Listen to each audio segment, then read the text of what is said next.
여러분 안녕하세요. 유료오염 손해배상보장법 강의 제5강을 시작하도록 하겠습니다. 이번 시간에는 국제기금협약과 추가기금협약에 대하여 공부를 하겠는데요. 1992년 국제기금협약의 의의와 적용 범위, 보상책임과 면책사유에 대한 법적 요건, 2003년 추가기금협약의 특징과 보상체계, 선조와 화주 간 책임 분담을 위한 자율보상협정의 이해를 목표로 하고 있습니다. 먼저 1992년 국제기금협약의 의의에 대하여 알아보겠습니다. 1992년 국제기금협약은 1992년 책임협약을 보완하기 위한 것으로 국제기금협약의 체약국이 되기 위해서는 반드시 1992년 책임협약의 체약국이 되어야 합니다. 협약의 제본은 화주 측이 체약국의 석유업계가 분담하여 기금을 구성하도록 규정하고 이 기금을 운영하기 위하여 국제유료오염 손해보상기금을 설치하게 됩니다. 1992년 국제기금은 각 체약국의 법률에 따라 법인격이 인정되므로 권리의무의 주체가 되고 소송에서 통지를 받을 권리와 소송에 참가할 권리 등 소송에서 당사자 지위가 인정됩니다. 1992년 국제기금은 모든 체약국들로 구성된 총회와 총회에서 선출된 집행위원들로 구성된 집행위원회에 의해 운영이 됩니다. 책임의 주체와 적용 범위에 대하여 알아보겠습니다. 당연히 1992년 국제기금이 책임의 주체가 됩니다. 1992년 책임협약과 동일한 적용 범위를 가지고 있습니다. 따라서 장소적으로는 오염손해가 영해를 포함한 체약국의 영토 또는 배타적 경제 수역 내에서 발생한 경우에 적용이 됩니다. 또 대상 선박도 유류를 화물로서 산적 상태로 운송하는 항해선, 즉 유조선을 말합니다. 대상 유류는 원유, 중유, 중디젤류, 윤활유 등의 지속성 탄화수소계의 광물류입니다. 오염 손해의 경우도 선박 외부에서 생긴 손실 또는 손해와 방제 조치에 관련된 비용으로 나눌 수 있습니다. 다음은 보상 책임의 발생 요건에 대하여 알아보겠습니다. 1992년 국제기금은 다음과 같은 경우에 피해자에 대하여 보상 책임을 지게 됩니다. 먼저 선조의 책임이 발생하지 않는 경우 1992년 책임협약에 따라 선조의 손해배상 책임이 발생하지 아니하는 경우입니다. 1992년 책임협약의 적용 대상이 아니거나 면책 사유에 해당되는 경우입니다. 또 선주와 재정보증인의 전액배상이 불가능한 경우입니다. 1992년 책임협약에 의하여 책임이 있는 선주와 재정보증인, 여기서 재정보증인이라는 것은 보험자를 의미합니다. 이 전액 배상을 하지 못한 경우입니다. 선주가 무자력이면서 보험에도 가입하지 아니한 경우 보험에는 가입하였으나 보험 조건상 보험자가 면책되는 경우가 여기에 해당됩니다. 또 선주의 책임 한도를 초과하는 경우입니다. 오염 손해가 1992년 책임협약상의 선주의 책임 한도를 초과하는 경우인데 선주의 책임 한도를 초과하는 손해가 발생하면 피해자는 선주나 그 보험자 등으로부터 1992년 책임협약의 한도에까지 보상받고 나머지는 1992년 국제기금으로부터 보상을 받게 됩니다. 다음은 면책사유에 대하여 알아보겠습니다. 1992년 국제기금협약도 1992년 책임협약과 마찬가지로 면책사유를 규정하고 있습니다. 유류오염 손해가 전쟁, 적대행위, 내란 또는 폭동으로 발생한 데 면책이 되는데요. 1992년 책임협약에서 선조의 면책 사유를 규정하고 있는 오염 손해가 예외적으로 불가피하며 불강력적인 성질의 자연현상에 의하여 발생한 경우는 1992년 국제기금에서 보상하게 됩니다. 군함과 비상업적 용도에 쓰이는 정부 소유의 공용선으로부터 유출된 기름으로 손해가 발생한 때도 면책이 되는데요. 이 사유는 1992년 책임협약의 선조의 면책 사유와 같습니다. 또 청구인이 오염 손해가 적용 대상 선박에 의한 사고에서 비롯된 것임을 인정하지 못한 경우입니다. 피해자는 오염 손해가 1992년 국제기금협약의 적용 대상 선박에 의해 발생하였음을 입증하지 못하면 1992년 국제기금은 책임을 면하게 됩니다. 또 오염 손해가 전적으로 또는 부분적으로 피해자의 고의 또는 과실로 인하여 발생한 것임을 입증한 경우에는 국제기금은 전부 또는 일부의 책임을 면하게 됩니다. 이 보상 한도액은 다음과 같습니다. 당초에는 매 사고당 1992년 책임협약에 따라 지급되는 책임액과 1992년 국제기금협약에 따라 지급되는 보상액의 총액이 1억 3,500만 SDR을 초과하지 않는 범위 내에서만 보상하였습니다. 그러나 2000년에 1992년 책임협약의 책임 한도액을 50% 인상하면서 국제기금협약의 책임 한도액도 50% 인상하였습니다. 따라서 1992년 책임협약과 국제기금협약의 책임 한도액을 인상한 개정협약의 국제 발효에 따라 2003년부터는 1992년 국제기금의 보상 한도액은 2억 300만 SDR입니다. SDR은 1992년 국제기금 총회에서 보상금을 지급하는 첫째 날로 결정한 날의 환율에 따라 당해 국가의 통화로 환산이 됩니다. 책임 한도액은 이와 같은 그림에서 보는 것 같이 책임협약의 책임 한도액 또 이것을 초과하는 부분에 대해서 기금협약에서 보상을 하는 것으로 이렇게 되어 있기 때문에 이 중간에 있는 영역이 기금협약의 보상 한도다, 보상액이다 이렇게 볼 수 있겠습니다. 현행 국제협약 체제는 유료오염 손해에 대한 책임을 선주에게 집중하지 않고 화주 측인 석유회사도 보상 책임을 일부 부담하도록 하여 보상 재원인 기금 조성의 분담 의무자가 되도록 하고 있습니다. 협약은 전년도에 15만 톤 이상의 분담률을 해상 운송에 의하여 최약국의 항 또는 터미널 시설에서 수령한 자에게 분담금 납입 의무를 지도록 하고 있습니다. 만약 단독으로는 15만 톤에 못 미치더라도 계열 회사 등에 의하여 수령된 양의 합계가 15만 톤을 초과하면 역시 분담금 납입 의무를 지게 됩니다. 1992년 국제기금 총회는 매년 필요하다고 생각되는 연차 분담금의 총액을 결정하고 예산의 형식으로 수직 예산을 하여 이것을 전년도의 분담률량에 할당하여 징수하게 됩니다. 연차 분담금은 1992년 국제기금의 운영 경비와 오염 손해 보상금을 충당할 수 있도록 산정됩니다. 1사고당 보상 금액이 420만 SDR을 초과하는 대형 사고의 경우 사고 당시 최약국이었던 국가의 분담 의무자만이 그 사고로 인한 오염 손해의 보상금을 분담하게 됩니다. 1992년 국제기금에 보상을 청구할 수 있는 자는 협약에서 정하고 있는 오염 손해를 입은 개인, 국가, 공공단체 등입니다. 또한 자국의 법에 따라 피해자에게 손해를 보상한 최약국이나 그 하부 기관은 피해자가 협약에 따라 갖는 권리를 대위하여 취득하게 됩니다. 따라서 유료오염으로 인한 재산 손해를 입은 개인이나 법인, 어업, 양식업 등 경제적 손실을 입은 사업자, 관광업 등 순수 경제적 손실을 입은 사업자와 같은 직접 피해자, 또 방제작업을 수행한 정부기관, 민간방제업체, 자발적으로 방제활동에 참여한 개인이나 단체와 같은 방제조치 수행자, 또 피해자에게 손해를 보상한 최약국, 피해자에게 손해를 보상한 최약국의 하부기관, 피해자에게 보험금을 지급한 보험자와 같은 대위 청구권자가 보상 청구를 할 수 있습니다. 다음은 책임제한 절차의 개시에 대하여 알아보겠습니다. 1992년 국제기금의 보상 책임이 발생한 경우는 책임협약의 면책 사유에 해당하여 선주의 책임이 발생하지 않는 경우와 선주가 책임협약상의 책임을 전액 보상하지 못한 경우도 있지만 대부분은 오염 손해가 책임협약상의 선주의 책임 한도액을 초과하는 경우입니다.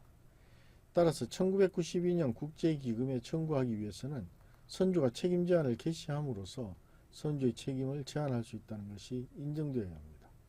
또한 국제기금은 책임 제한 기금이 청구인에게 배당된 이후에야 각 청구인들에게 보상할 금액이 결정될 수 있으므로 원칙적으로는 책임 제한 절차가 종료되어야 1992년 국제기금이 보상을 하게 됩니다. 실무상으로는 청구인들의 재정적인 곤란을 덜어주기 위하여 일단 책임 제한 절차가 개시되면 1992년 국제기금이 청구인들에게 입증된 모든 청구액을 보상한 뒤 청구인의 권리를 대위하여 책임제한 절차에서 배당받고 있습니다. 한편 예외적인 경우에도 책임제한 절차가 개시되지 않더라도 1992년 국제기금은 총회 결의에 따라 보상금을 미리 지급할 수 있습니다. 1992년 국제기금은 보상 처리 절차에 관한 지침을 발간하여 청구인이 국제기금에 대한 청구 절차를 쉽게 이해할 수 있도록 하였습니다. 이 지침은 1992년 국제기금이 가급적 법적 절차를 통하지 않고 당사자 간의 원만한 화해를 통해 신속하게 손해를 보상하는 것을 목표로 하고 있습니다. 그러나 청구액에 관하여 합의가 되지 않거나 오염 손해를 입었는지 여부에 대하여 다툼이 있는 경우에 청구인은 1992년 국제기금에 소송을 제기하여야 합니다. 이러한 소송은 1992년 책임협약에 따라 선주에 대한 소송을 제기할 수 있는 최약국의 법원에만 제기할 수 있습니다. 당해 소송이 1992년 책임협약의 최약국이나 국제기금협약의 최약국이 아닌 국가의 법원에 제기되어 있는 경우에는 청구인의 선택에 따라 1992년 국제기금의 본부가 있는 국가의 법원 또는 양협약의 최약국의 법원에 제소할 수 있습니다. 각 최약국은 1992년 책임협약에 따라 개시된 재판상의 절차에 따라 1992년 국제기금이 당사자로서 참가할 수 있도록 권리를 확보해야 합니다. 다음 외국 판결의 승인에 대하여 알아보겠습니다. 이 관할 법원이 내린 판결로서 그 나라에서 집행력이 있고 통상의 재심 절차를 필요로 하지 않는 판결은 다른 제약국에서도 승인되고 집행됩니다.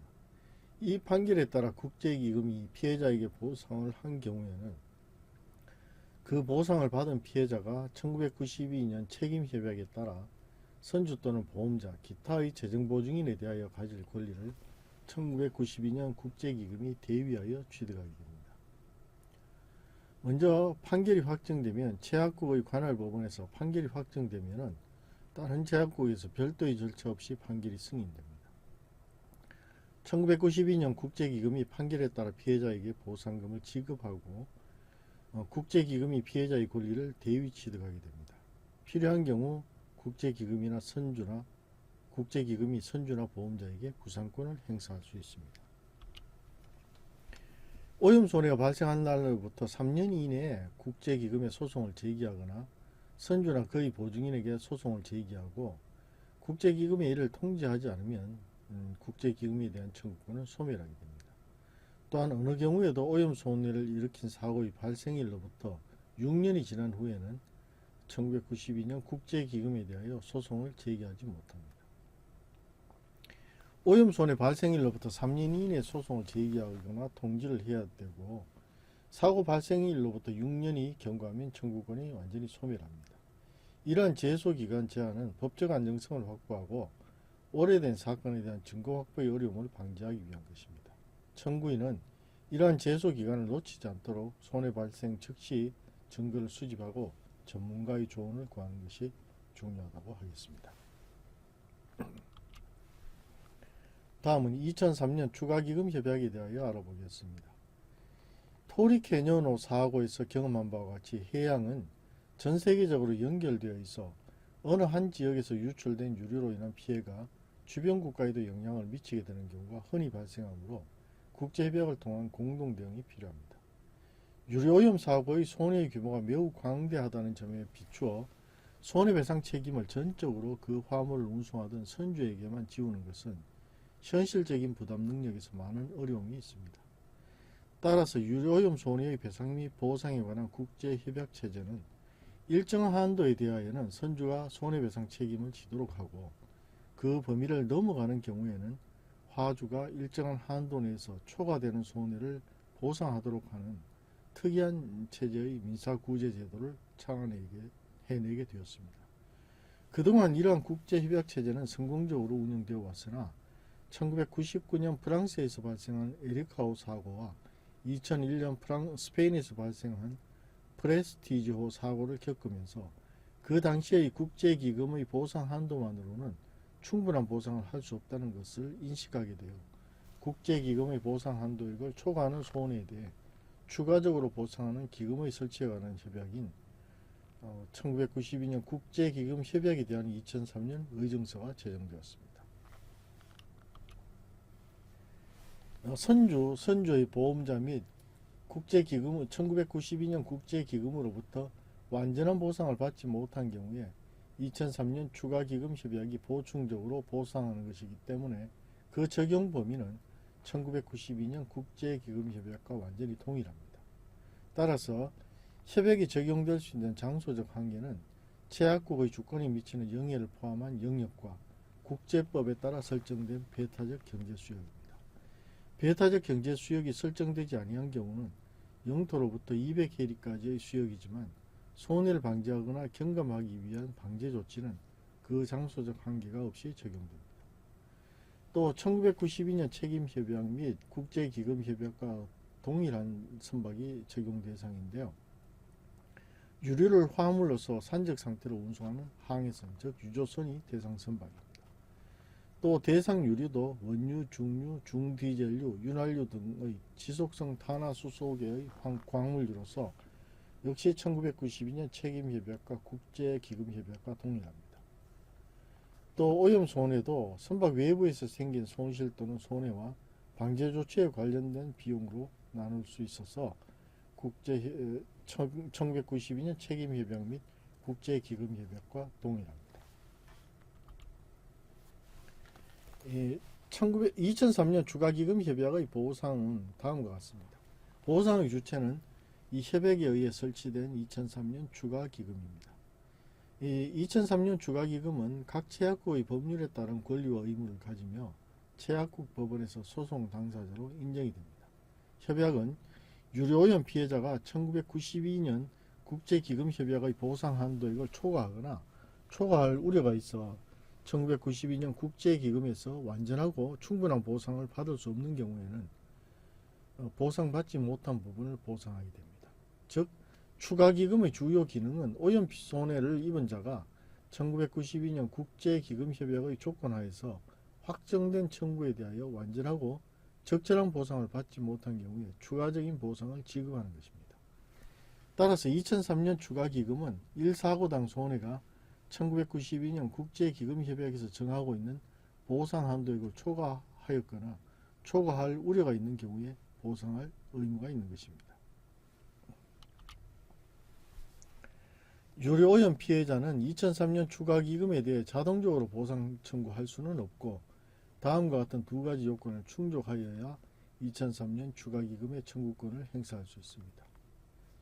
첫째, 확정된 청구입니다. 손해 발생에 대한 단순한 주장이나 청구로는 불충분하고 대부분의 경우 국제기금은 법정 분쟁 절차 없이 청구를 승인합니다.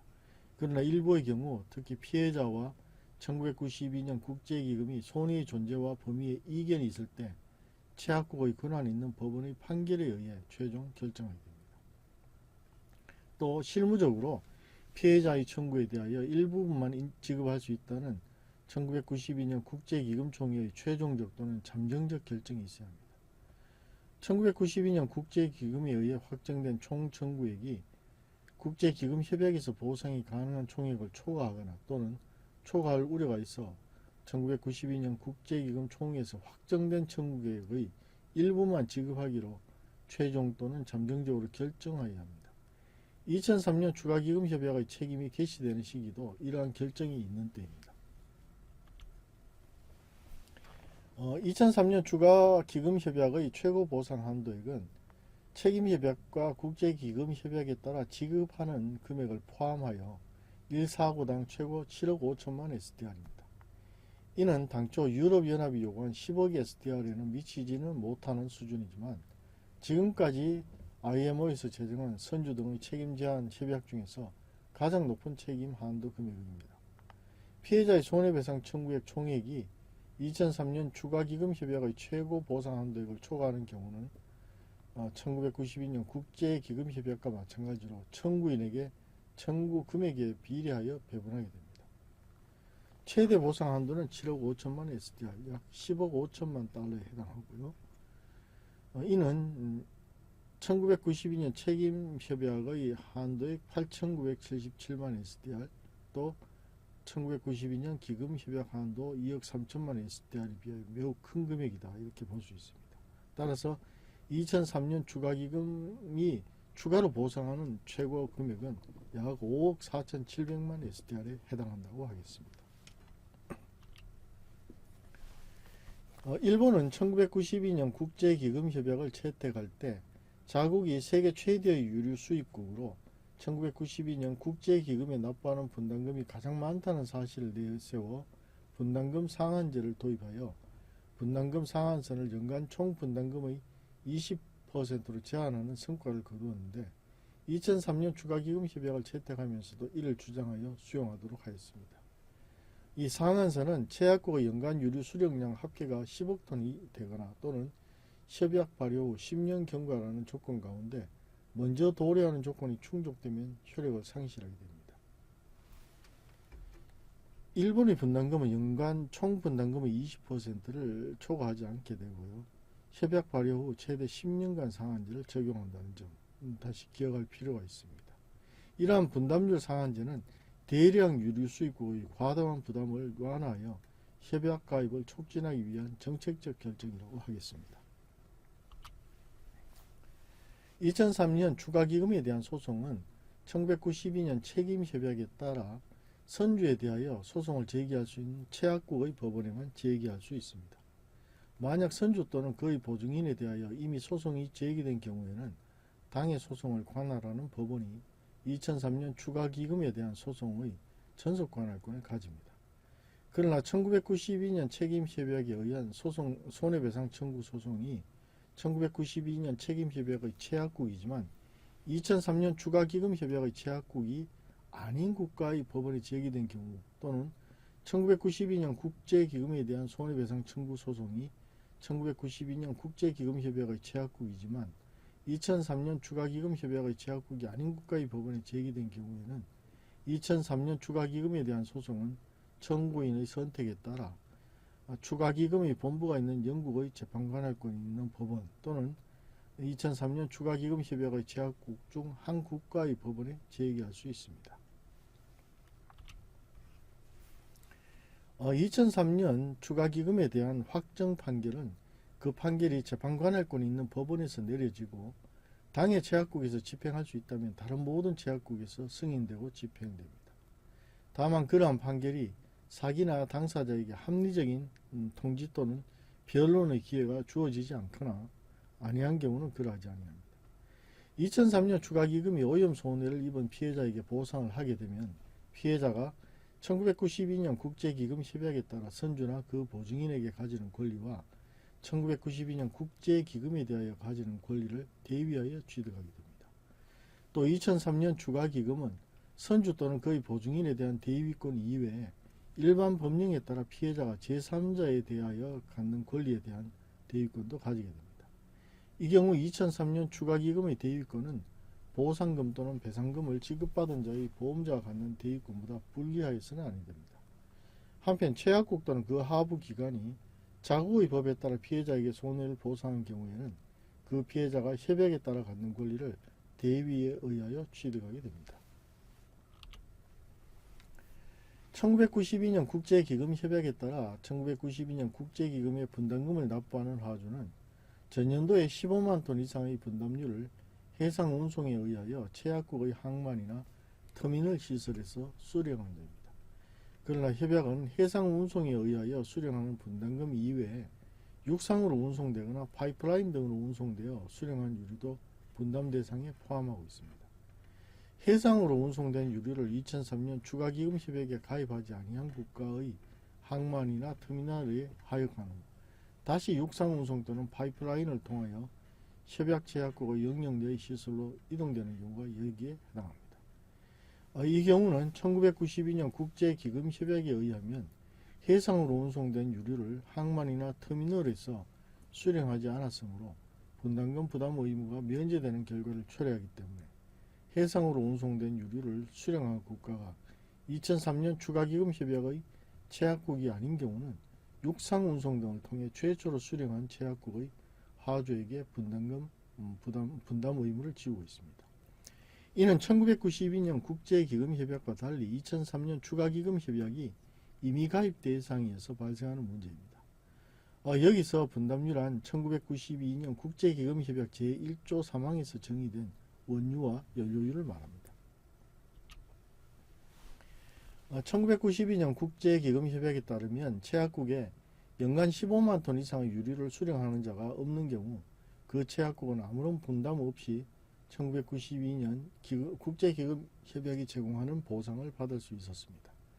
그러나 2003년 추가기금협약 제14조는 회원 가입비 규정을 두어 한 국가의 실제 분담류 수령량이 100만 톤보다 적은 경우는 그 국가의 분담류 수령량을 최소한 100만 톤으로 인정한다고 규정하고 있습니다.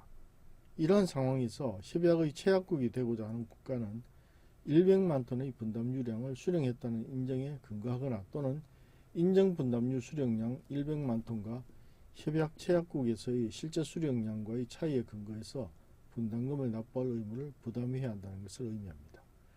따라서 체약국 내에서 분담금 납부자가 없는 경우 그 체약국은 스스로 100만 톤의 인정 수령량에 근거해서 부담금을 납부해야 합니다.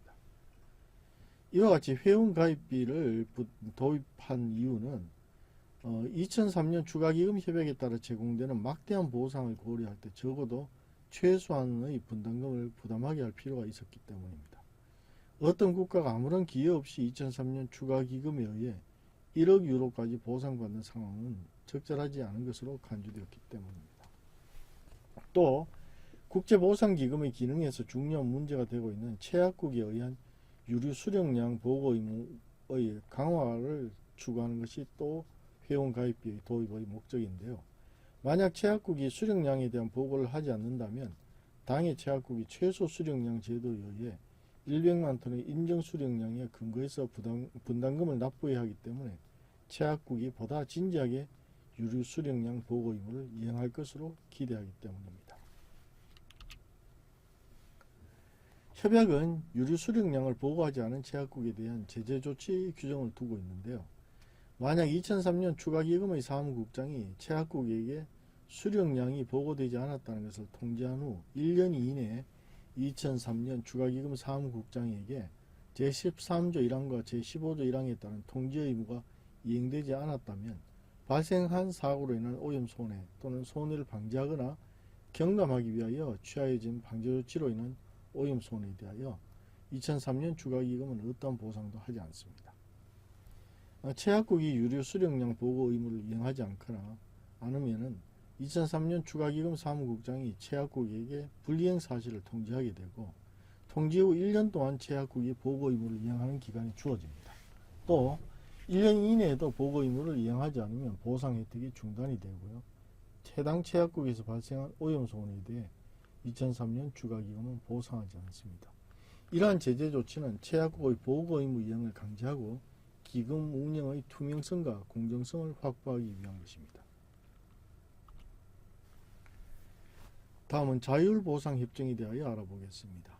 2003년 추가기금협약은 협약의 원문 자체로는 선주의 책임 한도에 이르는 영향을 미치지 않으면서 화주 측에서 부담하는 기금의 분담률만 높이게 됩니다.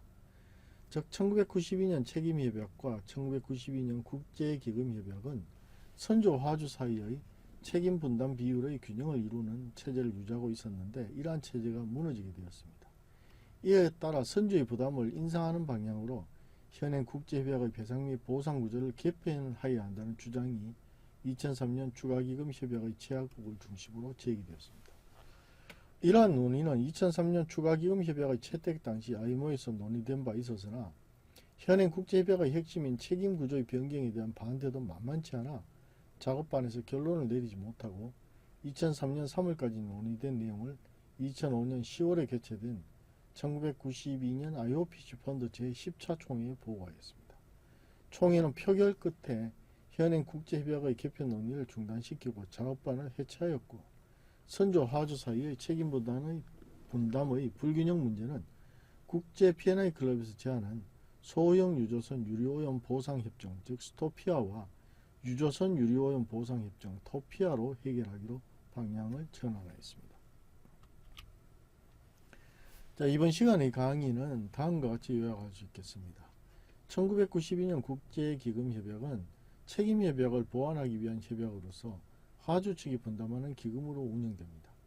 선주의 책임이 발생하지 않는 경우, 선주가 전액 배상하지 못한 경우, 선주의 책임 한도를 초과하는 경우에 보상 책임이 발생하게 되고, 2003년부터 보상 한도액은 2억 300만 SDR로 인상되었습니다. 또 전년도에 15만 톤 이상의 분담료를 수령한 자가 분담금을 납부하게 됩니다. 2004년 추가기금협약은 에리카호와 프레스티지호 사고를 계기로 기존 보상 한도를 초과하는 손해에 대한 추가 보상을 위해 제정되었습니다. 적용 범위는 1992년 국제기금협약과 동일하고요. 보상 한도액은 7억 5천만 SDR로 IMO 협약 중 가장 높은 수준입니다. 분담률 상한제와 회원 가입비 제도를 도입하고 있습니다. 또 선조 화주 간 책임 분담 불균형 문제를 해결하기 위해 자율보상협정을 도입했는데요.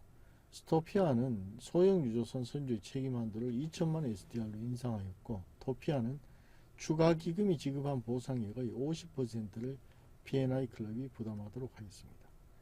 법적 구속력은 없으나 실질적인 책임 규정을 이루는 데 기여하고 있습니다. 유료오염 손해배상 체계는 선주의 책임과 화주의 책임을 적절히 분담하는 방향으로 발전해 왔으며, 대형 사고에 대비한 추가 기금과 자율협정을 통해 보상 범위를 확대하고 있습니다. 이상 제5강 강의를 마치도록 하겠습니다.